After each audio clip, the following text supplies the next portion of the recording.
ਅੱਜ ਦੀਆਂ ਖਬਰਾਂ ਵੱਲ ਚੱਲੀਏ ਤੇ ਸਾਬਕਾ ਵਾਈਸ ਪ੍ਰੈਜ਼ੀਡੈਂਟ ਕਮਲਾ ਹੈਰਿਸ ਉਹਨਾਂ ਨੇ ਅਨਾਉਂਸ ਕੀਤਾ ਹੈ ਵੀ ਉਹ ਕੈਲੀਫੋਰਨੀਆ ਦੀ ਗਵਰਨਰ ਦੇ ਰੇਸ ਦੇ ਲਈ ਦੌੜ ਵਿੱਚ ਨਹੀਂ ਹਨ। ਇਸ ਸਟੇਟਮੈਂਟ ਤੋਂ ਬਾਅਦ ਇਹ ਲੱਗਦਾ ਵੀ ਉਹਨਾਂ ਨੇ ਆਪਣਾ ਉਹ ਡੋਰ ਓਪਨ ਰੱਖਿਆ ਹੈ ਵੀ ਜਿਹੜੀ ਵਾਈਟ ਹਾਊਸ ਦੀ 2028 ਦੇ ਵਿੱਚ ਰੇਸ ਹੋਣੀ ਆ ਉਹਦੇ ਵਿੱਚ ਉਹ ਸ਼ਾਮਲ ਹੋਣਗੇ।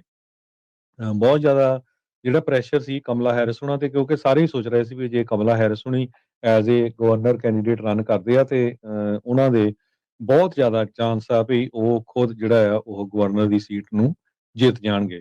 ਪਰ ਅੱਜ ਉਹ ਸਾਰੀਆਂ ਜਿਹੜੀਆਂ ਗੱਲਾਂ ਆ ਉਹਨਾਂ ਦੇ ਉੱਤੇ ਉਹਨਾਂ ਨੇ ਨਾ ਕਰ ਦਿੱਤੀ ਹੈਗੀ ਆ।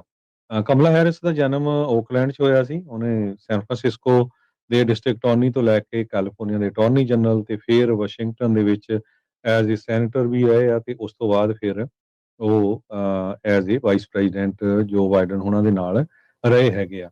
ਸੋ ਹੁਣ ਕਮਲਾ ਹੈਰਿਸ ਹੋਣਾ ਦੀ ਅਨਾਉਂਸਮੈਂਟ ਤੋਂ ਬਾਅਦ ਵੀ ਉਹ ਐਜ਼ ਏ ਗਵਰਨਰ ਨਹੀਂ ਰਨ ਕਰਨਗੇ। ਸਾਬਕਾ ਯੂਐਸ ਦੇ ਰਿਪਰੈਜ਼ੈਂਟੇਟਿਵ ਕੇਟੀ ਪੋਰਟਰ ਉਹ ਰੇਸ ਦੇ ਵਿੱਚ ਅੱਗੇ ਹੈਗੇ ਆ ਤੇ ਹੈਲਥ ਤੇ ਹਿਊਮਨ ਸਰਵਿਸਿਜ਼ ਦੇ ਸਾਬਕਾ ਸੈਕਟਰੀ ਜ਼ਾਵੀਅਰ ਵਸੇਰਾ ਇਹ ਦੋਨੋਂ ਕਾਫੀ ਜਿਹੜੇ ਸਟਰੋਂਗ ਕੈਂਡੀਡੇਟ ਹੈਗੇ ਆ ਇਸ ਟਾਈਮ।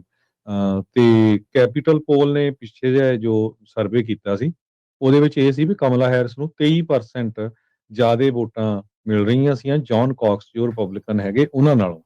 ਤੇ ਉਹ ਤੋਂ ਬਾਅਦ 21% ਦੇ ਕਰੀਬ ਕੈਟੀ ਪੋਰਟਰ ਦੇ ਕੋਲ ਸੀਗੀਆਂ। ਸੋ ਕੈਟੀ ਪੋਰਟਰ ਤੇ ਜੋ ਦੂਸਰੇ ਜਿਹੜੇ ਆ ਸਾਬਕਾ ਸੈਕਟਰੀ ਜ਼ਾਵੀਅਰ ਬਸੇਰਾ ਇਹ ਦੋਨੋਂ ਹੀ ਲੱਗਦਾ ਵੀ ਡੈਮੋਕ੍ਰੈਟਿਕ ਪਾਰਟੀ ਵੱਲੋਂ ਹੋਣਗੇ। ਹਾਲਾਂਕਿ 8-9 ਜਾਣੇ ਹੋਣੇ ਆ ਰੇਸ ਦੇ ਵਿੱਚ ਕਈ ਆ ਤੇ ਦੂਸਰੇ ਪਾਸੇ ਜਿਹੜੇ ਆ ਰਿਪਬਲਿਕਨ ਵੱਲੋਂ ਜੌਨ ਕਾਕਸ ਹੋਣਗੇ।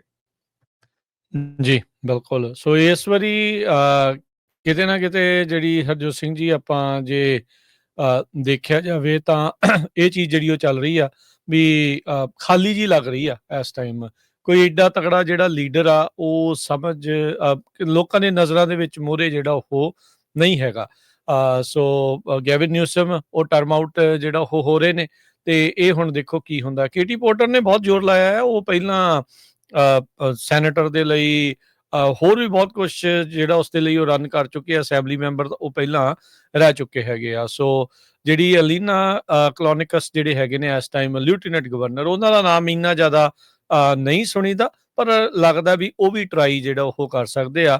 ਲਿeutenant ਗਵਰਨਰ ਜਿਹੜੇ ਆ ਗਵਰਨਰ ਦੇ ਜਿਹੜੇ ਉਹ ਜਿਹੜੇ ਇਸ ਪਦ ਦੇ ਲਈ ਤੇ ਨਿਊਸਮ ਕਿਸੇ ਨੂੰ ਅੰਡੋਰਸ ਕਰਦੇ ਆ ਨਹੀਂ ਕਰਦੇ ਇਹ ਜਿਹੜੀ ਹੁਣ ਦੇਖਣ ਵਾਲੀ ਗੱਲ ਰਹੇਗੀ।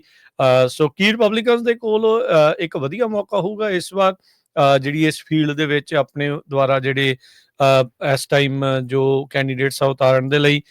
ਆਈ ਥਿੰਕ ਇੱਕ ਸ਼ੈਰਿਫ ਵੀ ਆਲਰੇਡੀ ਉਹਨਾਂ ਨੇ ਵੀ ਆਪਣਾ ਰਨ ਐਲਾਨਿਆ ਹੋਇਆ ਆ। ਸਦਰਨ ਕੈਲੀਫੋਰਨੀਆ ਦੇ ਜਿਹੜੇ ਸ਼ੈਰਿਫ ਆ ਉਹਨਾਂ ਦੇ ਦੁਆਰਾ ਵੀ ਜਿਹੜਾ ਉਹ ਆਖਿਆ ਜਾ ਰਿਹਾ ਆ ਵੀ ਮੈਂ ਜਿਹੜਾ ਉਹ ਗਵਰਨਰ ਦੇ ਅਹੁਦੇ ਦੇ ਲਈ ਰਨ ਕਰਨਾ ਆ ਕਰ ਰਹੇ ਆ ਇਨਫੈਕਟ। ਸੋ ਦੇਖਦੇ ਆ ਵੀ ਰਿਪਬਲਿਕਨਸ ਇਸ ਦੇ ਵਿੱਚ ਕਿੰਨੀ ਕੁ ਜਿਹੜੀ ਟੱਕਰ ਆ ਉਹ ਦੇ ਸਕਦੇ ਕਿਉਂਕਿ ਇਸ ਸੂਬੇ ਨੂੰ ਜਿਹੜੀ ਬਲੂ ਸਟੇਟ ਆ ਡੀਪ ਬਲੂ ਸਟੇਟ ਜਿਹੜਾ ਆ ਉਹ ਮੰਨਿਆ ਜਾਂਦਾ ਹੈਗਾ ਆ।